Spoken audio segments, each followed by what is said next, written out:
Gente, nós vamos falar de uma campanha importante agora. A campanha Maio Furta Cor é dedicada às ações de conscientização, incentivo ao cuidado e à promoção da saúde mental materna. Muitas mulheres podem enfrentar dificuldades antes, durante e após a gravidez. E é importante falar sobre essas questões, sim. Por isso o TJ Goiás abre espaço e hoje nós estamos recebendo o psiquiatra Tiago Oliveira para falar sobre esse assunto. Tiago, tá tudo bem? Seja bem-vindo.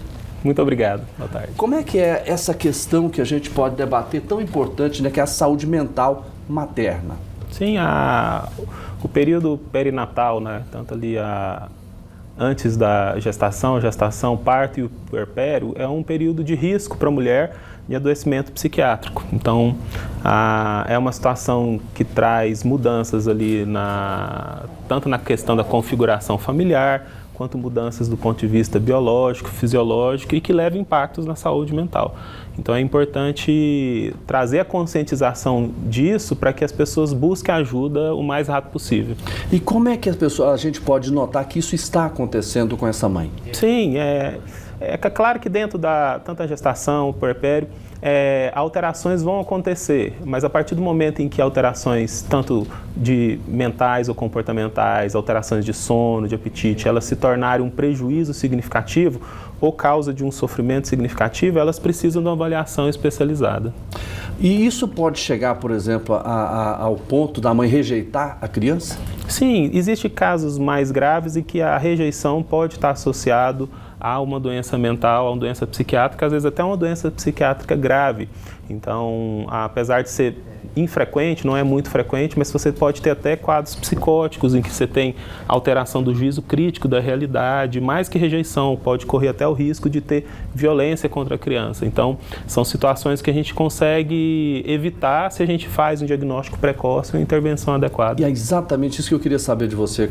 Como prevenir? Sim, o principal é que ali durante o período do parto mesmo, do pré-natal, é importante estar observando a parte comportamental, a parte emocional da gestante.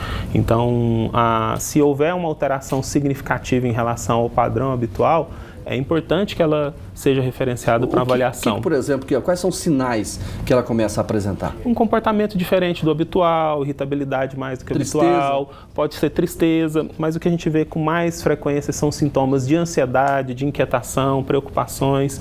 Às vezes são preocupações pertinentes relativos a como é que vai ser o parto, como é que vai ser depois do parto, mas às vezes são preocupações excessivas e que trazem um sofrimento muito grande. Então, a partir do momento em que, junto com esses sintomas, você percebe que há uma alteração do ciclo sono e vigília, uma insônia persistente, uma alteração do humor, é importante que isso seja avaliado.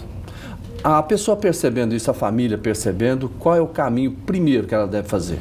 Sim, é importante que essa puérpera, ela esteja, tanto a gestante quanto o puérpero, ela esteja em acompanhamento e tenha um profissional médico responsável. Normalmente, nessa equipe multiprofissional que cuida dela, ela tem um obstetra responsável e esse profissional médico ele deve ser acionado porque ele tem competência para fazer uma avaliação inicial e até para algum tratamento de quadros mais leves ou indicar para uma avaliação especializada se necessário. Vamos falar então da rede pública de saúde. Vamos falar de Goiânia, por exemplo. A pessoa percebeu uma situação como essa, ela deve procurar CAIS onde é o melhor caminho? No serviço público aqui em Goiânia, você tem os serviços de urgência 24 horas, que são os CIAMs e as UPAs, e você tem o serviço de emergência psiquiátrica para os casos mais graves, que é o pronto-socorro Vacili Schurk.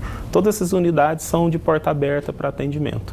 Mas é importante que antes de surgir uma situação de urgência, essas alterações sejam identificadas, sejam abordadas e sejam tratados durante as consultas médicas do pré-natal.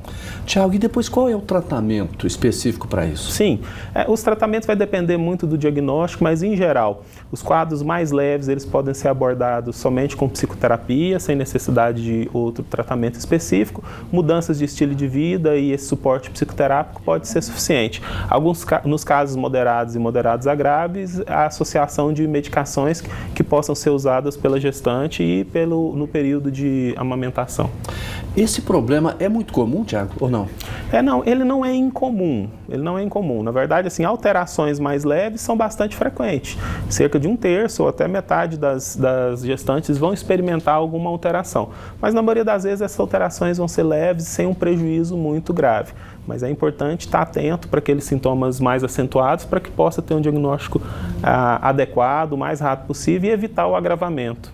Certo. No caso do agravamento, por exemplo, no caso de uma rejeição da mãe em relação ao filho ou à filha, o que deve ser feito nesse momento? A mulher que apresenta um comportamento alterado a esse ponto, ela precisa urgente de uma avaliação médica psiquiátrica para se avaliar se há alguma comorbidade psiquiátrica que está levando a essa questão e iniciar o mais rápido possível um atendimento psicoterápico. Tá certo. Quero muito te agradecer pela participação aqui, pelas dicas, por essa consulta ao vivo. Volte mais vezes. Sim, eu que agradeço, Jordevar. Um abraço aí, bom serviço. Tá certo. Muito obrigado.